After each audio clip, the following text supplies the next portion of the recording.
Good afternoon, everyone, and welcome to the webinar for today. We are simply going to give everybody else another minute or so to join the meeting, and then we'll get started, okay?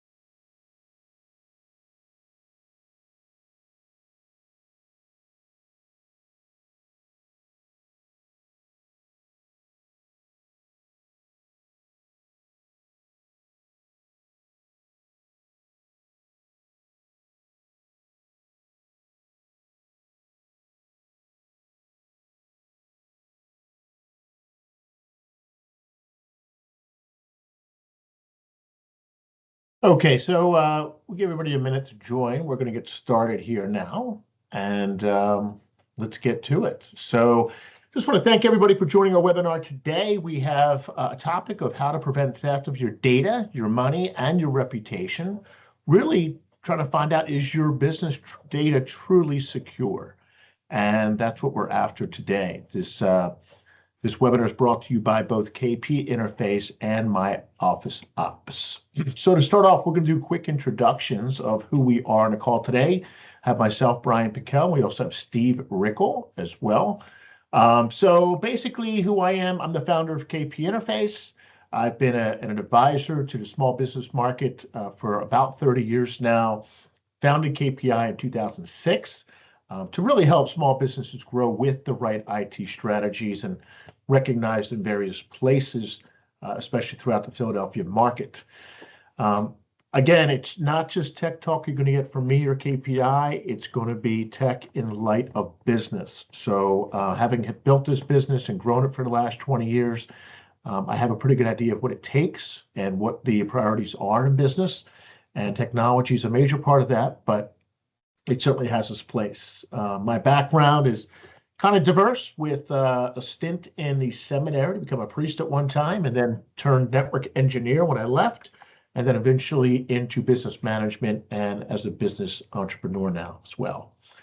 I'm passionate about helping mission-driven organizations just thrive via technology. I'm a proud husband and a father to 3 grown children now, and I really value personal relationships and mutual success with everybody I meet, but in particular my clients and vendors and partners, et cetera. So, Steve, why don't you introduce yourself? Thank you, Brian. My name is Steve Rickle. I'm the founder and CEO of MyOfficeOps. We've been around for a dozen years or so, and one of the ways I describe our business is our clients outsource their accounting departments to us. So we do more day-to-day. We're a little bit different than a typical accounting firm that might do a lot of tax work. We take care of people's books, make sure that those are all handled on a day-to-day, month-to-month, and year-to-year basis. In addition to kind of the basic bookkeeping stuff, we've also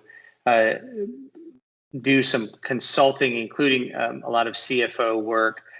We do some CRO, or Chief Revenue Officer work, helping clients become more profitable, and then also help clients either get ready for sale or to eventually sell their business. So I started the company, like I said, about a dozen years ago, primarily with the notion in mind to help small businesses and give them access to some tools that big businesses have, but not at the prices that some of these big businesses incur. We have hundreds of clients we've helped over the years. I have a little bit shy of 30 years experience at a senior financial leadership role, particularly the CFO. I am a CPA. We're also QuickBooks Pro advisors. That just means we know a lot about the software. And similar to Brian, love relationships and love really helping businesses grow. And we often find ourselves as business advisors too. And in this particular webinar today, talking about some of those financial impacts that can occur if you are not, if your environment, IT environment is not secure. Right. So pleasure to be here. Great. Thank you, Steve. And the reason we're together really today is we decided that really we do have a very similar set of clients that are in a similar, situation in terms of their growth and their position. And we're talking basically to the same people. And what I do often impacts what happens from a financial perspective.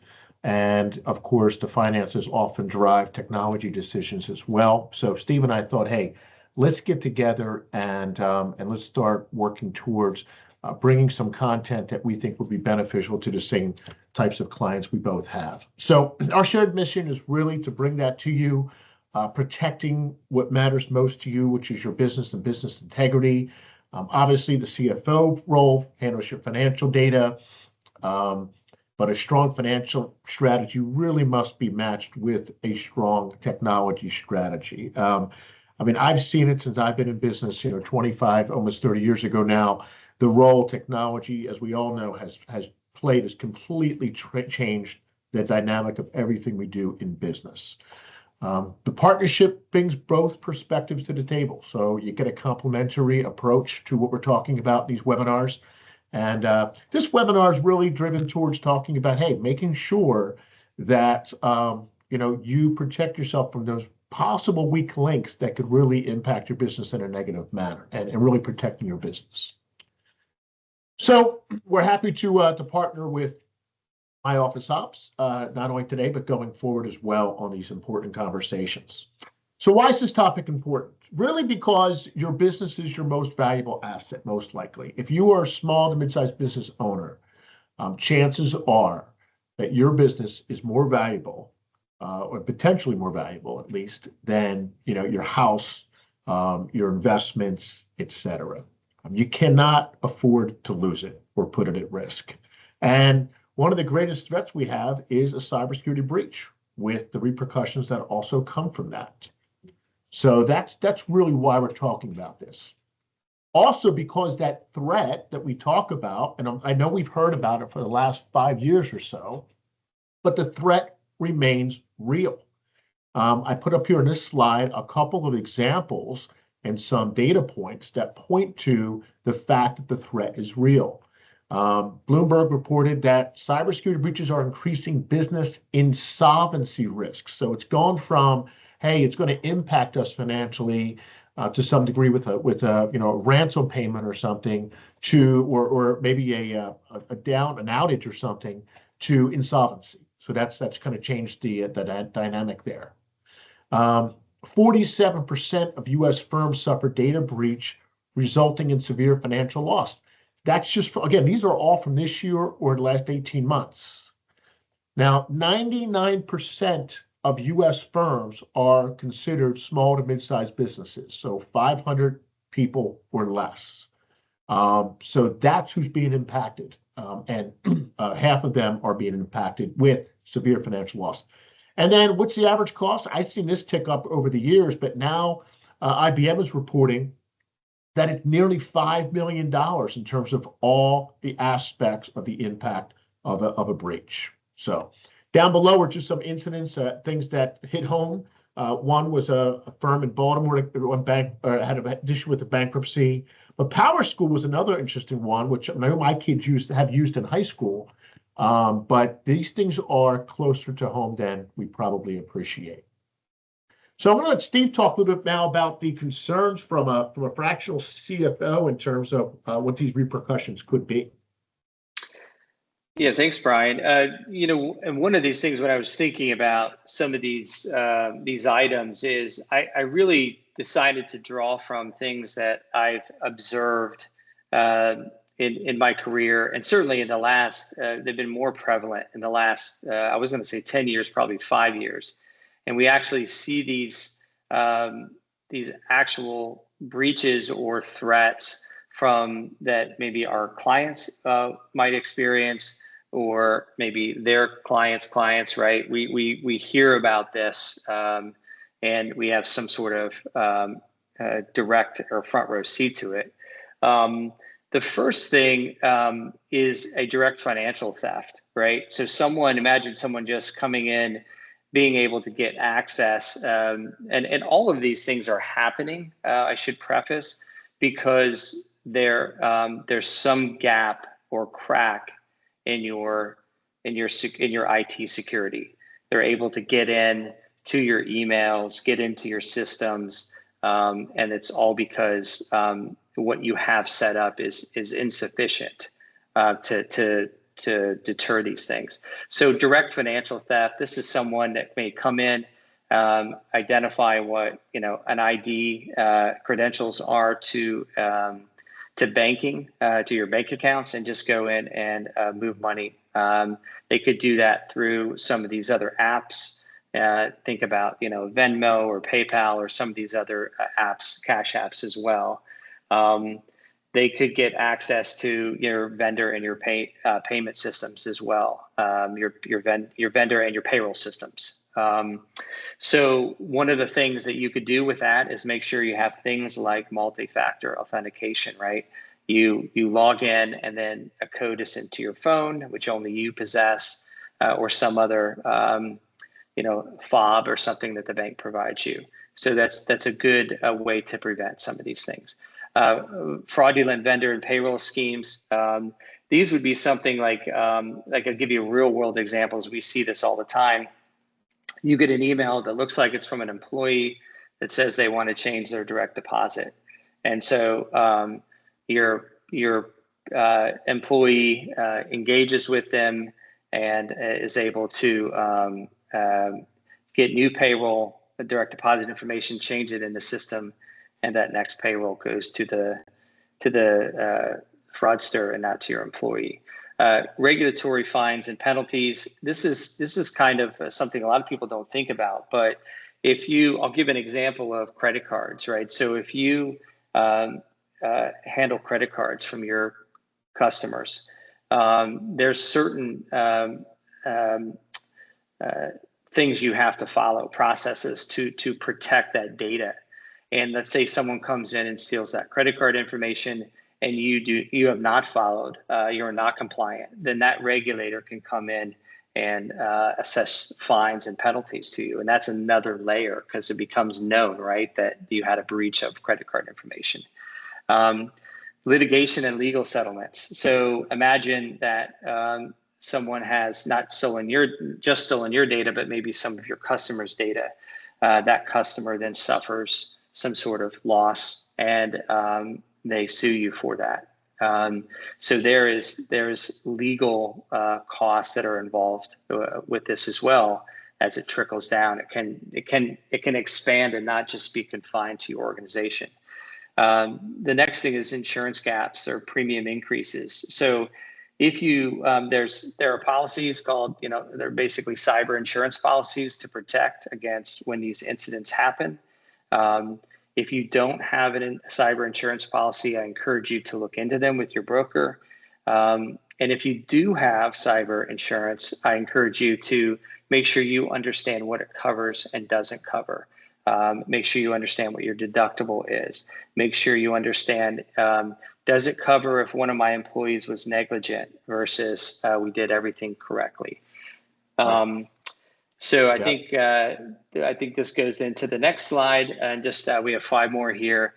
Business interruption costs, right? Let's say it's confined to your organization, but it completely shuts down your front end system or your systems for a period of time. How do you transact business? How do you interface with your customers so they can transact business? So there is an interruption that is real. Also, your people's time. It is real. It does occur, and I see this all the time with people who have a breach. The cost of the incident response, right? So you may not be able to handle it all internally, right? You may have to hire IT companies or forensic accountants to go back through and understand what happened. A lot of times when a breach comes in, they leave everything a mess, right? They come in, they take everything and they leave it a mess, and they make it really hard for you to have to reconstruct it.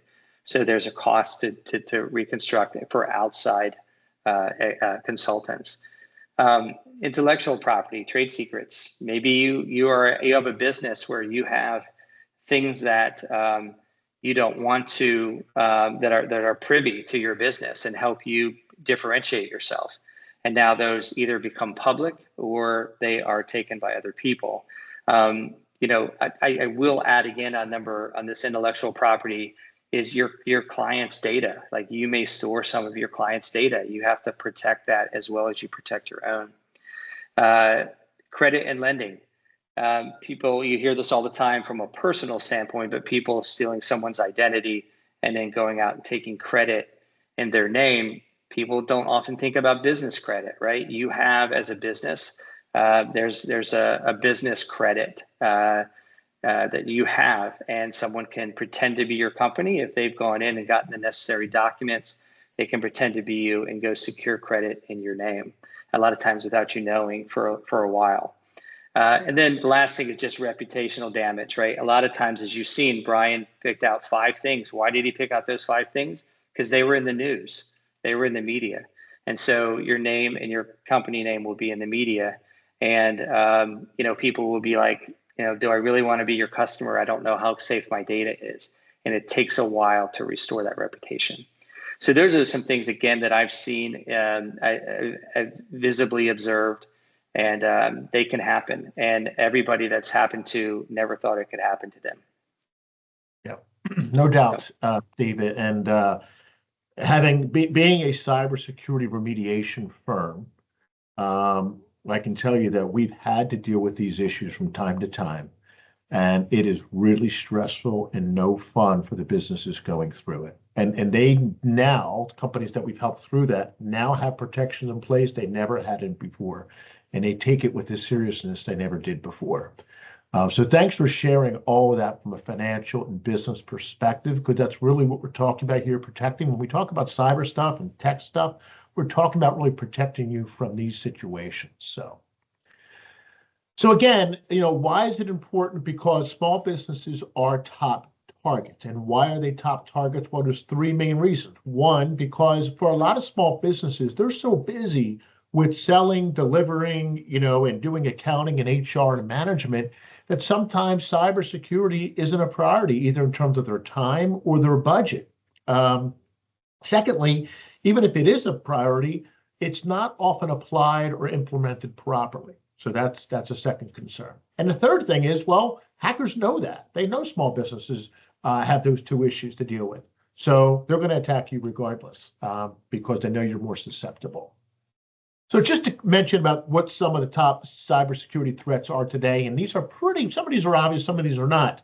One is, of course, email phishing. That still remains the #1 way in which most companies get infiltrated. And it's amazing that it still happens that way, but they know that humans are the weakest link, and if they can just get to you via email and make you make one mistake, somebody in your company just make one mistake, then they've got you. And so they're going to try thousands and thousands of times, and if they can get one, they're good. Now, what's happening, though, is that this is no longer just coming from an outside source, but if another company gets hacked that you do business with, now they're going to use that email to then reach out to you. And it's going to look like it's legit. Like, for example, God forbid, if Steve got hacked, he might send me an email saying, hey, Brian, you know what? I'm going to suggest, you move that money from here to there. And all of a sudden, I think it's legit because it's coming from Steve, but really Steve's been hacked and he doesn't know it yet. He hasn't been able to tell me he's been hacked or been able to shut it down yet. And that's where we're seeing more of the problems with email phishing. Now, vishing or voice phishing is getting more prevalent. I'm sure you all are getting phone calls daily. I know I get a lot daily. And either it's voicemail or a phone call saying, hey, listen, can you call us back? We need a couple more information. I'm actually currently applying for a mortgage, and I got a call, and I was dealing with TD Bank, and I got a call from the TD business unit. I guarantee you it has nothing to do with what I'm doing, but it was weird that it was the same week in which I was doing it. So it seemed legit. Now, I'm pretty savvy, but there's a lot of people who aren't or won't be paying attention. But that growth has seen 442% over the last year or so. Microsoft 365, more and more people are in Microsoft 365, but what we're seeing in Microsoft 365 is that not all security options are fully enabled by default. So what's happening is there is infiltration there. There are password breaches. People are also using the dark web to make attempts against your Microsoft 365 accounts, and that has gotten more attention these last year or so. Now, just keep in mind, the other reason we're talking today is because the cybersecurity threat is dynamic. It's not something that stays the same. It's not what it was in 2020 or 2021 or 2022. It's changing all the time. While one thing we're seeing is much more sophisticated AI-powered and generated attacks, especially with the use of social engineering. So if you're on Facebook, if you're on LinkedIn, if you're on TikTok, if you're on Instagram, and somebody gets access to your account, now they're going to learn a little bit more about you. And they're gonna, if they personally attack you, especially if you're a person, a business owner, somebody they deem as a high value target, they're going to use that against you when they create these attacks. Ransomware was the type of cybersecurity breach that would happen, and that was the kind of repercussion that the attackers would use to say, okay, we have your data and we've encrypted it. And you eventually find out that your data is encrypted. It used to be that's all it was. And if you wanted to get unencrypted, you had to buy an unencryption key from them. They'd sell it to you for $250,000, $500,000, $1 million, whatever it might be. You had to pay them, get the encryption key, and then you could unlock your data. But that's changed now. It's gone from ransom to extortion, really, where they're saying, look, we understand that you now might have better backups and you can restore your own data, okay? But we're still going to release the information to the public anyway. So the threat now is that we're going to release it. That's the blackmail they're doing, and that's what they're doing with most of these situations now. It's not just about just encrypting your data. And of course, we got more things on the internet these days. I just had a new HVAC unit in my house put in. Boom, with this new thermostat, it's right on my Wi-Fi now. So it's just another device. And that's just, just an HVAC unit, but more and more things we utilize, watches, everything are getting connected to the internet. So there's more and more ways in which there's more points of entry for hackers to attack. So just keep that in mind. So the question really becomes for all of you today is, do you know where you stand? Do you know where your business stands? You should be able to answer these questions. What current risks or vulnerabilities does your business have today? What would you do if you were breached? If your data was lost, held for ransom, or exposed to the public? Would you be able to recover? How would you recover? How long would it take? What is your plan ultimately? Where is it documented? Who knows about it? This plan is typically called an incident response plan or a cyber incident response plan, or IRP. And that's something that really every business should have. So in addition to your insurance is one thing. That's just a financial means typically of helping you recoup some of the cost or pay out a ransom or what have you, but it's not going to get your business back up and running. So another question is, where is your data? It used to be, well, our data's on our computers and our servers to the closet. That's where our data is. So we need a firewall. We need other protections on our computers. That's it. As we all know, more and more, and probably most of our data is up in the cloud, or it's in an application or in a portal somewhere, or it's in various folders. But even if you have it in the cloud, like Microsoft SharePoint or Microsoft OneDrive, you're oftentimes syncing that with on your local drives. And not just you, but every single employee in your organization is doing that. So your data is really all over the place. And if it's in the cloud with a vendor, the question is, how secure is that vendor? How do you verify that they're secure and have your data secured and backed up? Every vendor operates differently in that respect as well. And they're probably also releasing any liability to you for that as well. So 5 ways, just 5 ways. There's dozens of ways to protect your business, but 5 top ways that I've come up with is 1, get a security assessment. Find out what your risks are today. Find out what your vulnerabilities are today. Where are the items that you are most exposed? We're all exposed. I'm a cybersecurity firm. I try to lock down as tight as I can, but I guarantee you, We're about to go through another cybersecurity assessment next week. We're going to find things that are new that we didn't have before, but I need to know where we are. Obtaining proper cyber liability insurance. Steve mentioned this. One thing to keep in mind is besides what used to be called cyber liability insurance, there's now cyber crime insurance. Talk to your brokers about that. Find out what that is. It's a nuanced difference of what they're actually going to cover for you. And it is getting more difficult and more expensive to get coverage because there's more claims. So just keep that in mind. Provide and enforce end user training.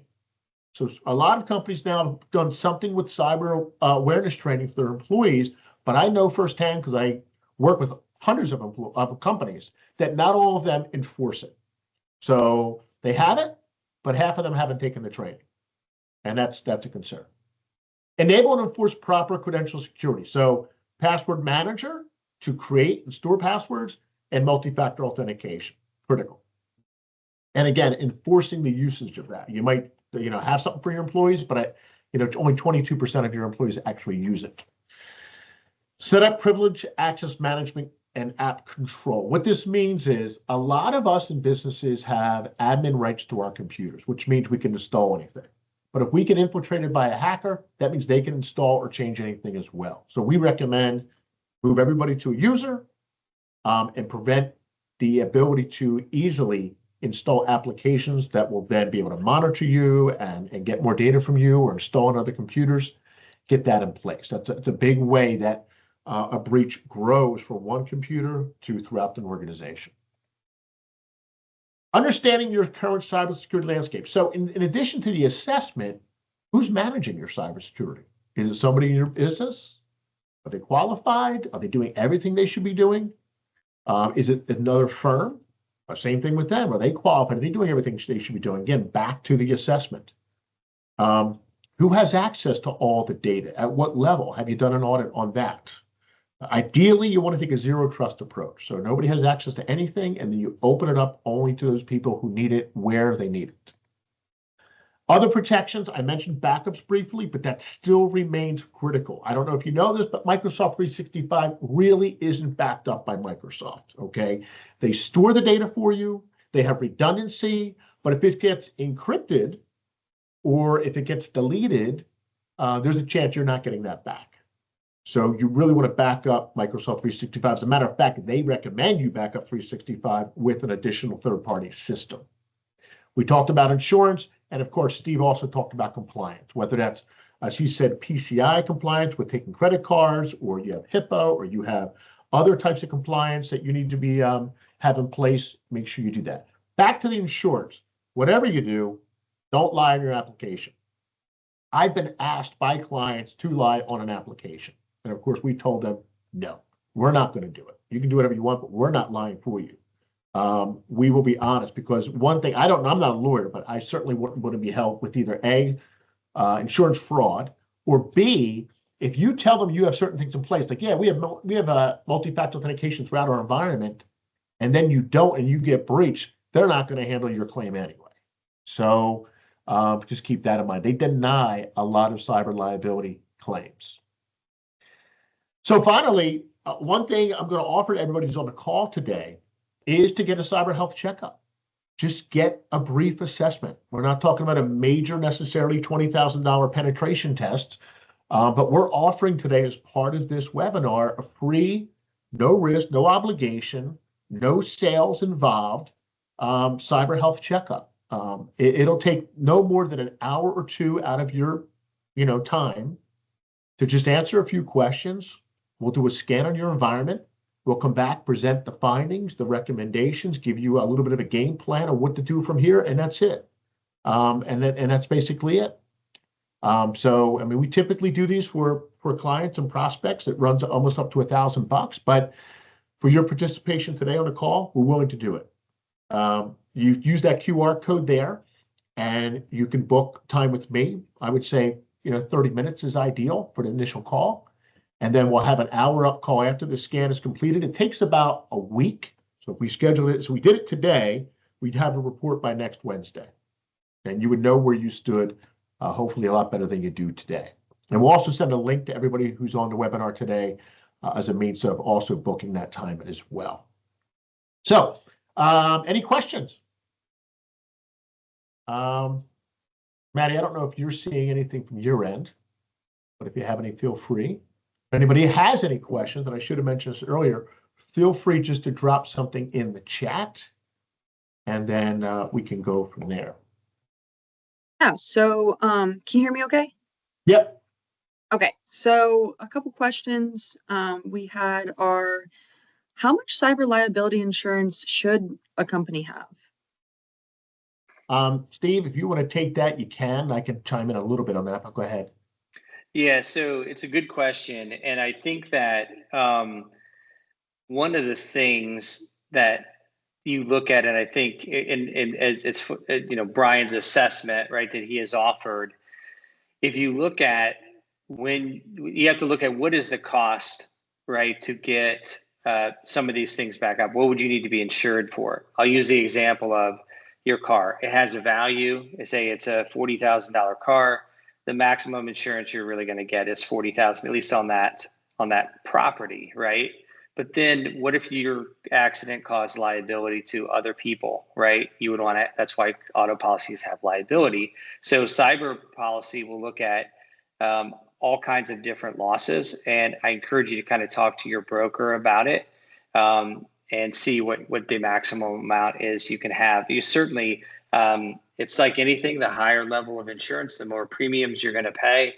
But you also, you just want to make sure you're appropriately covered. I'm not sure there's a right answer, but if your broker should know when you fill out an application, for example, they'll look at what are your revenues, how many employees do you have? They'll look at some of these questions you have to answer that Brian was talking about. From there, they can develop a framework of what is the appropriate amount of insurance to have. Yeah, if your business is growing and it has been growing for the last 5 years, then probably not the same liability you had 5 years ago. It's probably going to be increased over that. But again, it all depends on how your business is possibly impacted as well. Any other questions? Yeah, one more. How do we go about creating an incident response plan? Yeah, so that is, we actually can provide something. I'll tell you what, if you do sign up for that assessment, as part of that, we can give you at least a template to use as for an incident response plan. So it's basically going to identify, okay, what are the various repercussions technologically that we would suffer, and what do we need to do first, second, third, and fourth? Who needs to be contacted? Obviously, part of that is going to be an insurance policy and an attorney immediately. You don't want to do, typically, is have technical people resolving things and doing things and potentially distorting things or damaging evidence before it happens. So typically, that's one aspect of it. But yeah, we can provide a template that we can even guide you through and show you how to set that up. But you want to know where it is, you want to know where it's stored, and the key people in your organization should know what that is and where it is. So any other questions? Do we have time for another one? Yeah, sure. Okay. So how do you ensure that your vendors have proper cybersecurity? Yeah, so when you're gonna have various vendors, right? You're gonna have big behemoths like Microsoft, et cetera, but you're also gonna probably have, for example, PTO. We have a PTO app that we use for paid time off, or some other app that your business is using. You're putting up their data. You're putting up their potentially employee data or client data. How do you know how well they're protected? Well, one thing that we help clients with is doing vendor security questionnaires. So we try to vet them out and ask them a slew of questions, which we demand that they answer, and they're used to it typically, and they'll provide you with what type of cybersecurity they have in place. Typically, vendors will also have some type of credentials, some type of certification that they've gone through to also vet the fact that they are keeping certain standards in place. And if you come across those that don't have it or aren't able to answer such a questionnaire, you've got to be more suspect. But ultimately, you're responsible for your business and your data. So, all right. Steve, anything else for today? No, I don't think so. I think on the just a little bit to add on the vendor side is, I think it begins with asking your vendors, right, what they have in place as far as like their own, security plan. How are they secure? We find ourselves asking this more and more of our clients as we interface with their data. We can protect our data all day long, but if our employees are interfacing with systems within the client's environment that are not protected, it can hurt things in a hurry. So I would start by asking them what they have in place. No doubt. All right. Well, listen, don't want to keep you any longer than we promised. I want to thank everybody for joining the call today, and especially Steve and MyOfficeOps for joining KPI today on this first webinar we're doing together. We hope to bring other informational things related to finance and technology going forward. We've been doing a series on AI, so we'll add you guys to that list if you're interested in checking out our AI webinars, and we can talk about how that can help to advance your businesses going forward as well. So again, Steve, thanks so much. And thanks for all for joining today. Talk to you next time. Take care. Bye-bye. All right, guys.